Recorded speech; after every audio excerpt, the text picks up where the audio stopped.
So ito mga ka-action, ayan, gusto ko lang tayo magbigay ng pugay at saludo dito kay Attorney Lainey Robredo. Isa naman siyang guest speaker sa isang Philippine Bar Association. Basahin natin ang naging caption.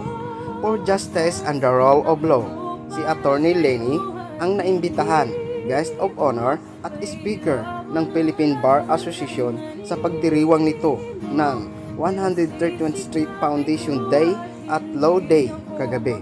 Sa kanyang talumpati, binigyan diin niya ang mahalagang papel na ginagampanan ng mga abogado sa gitna ng systemic at modern changes sa ating bansa. Congratulations, Attorney Lainey Robredo.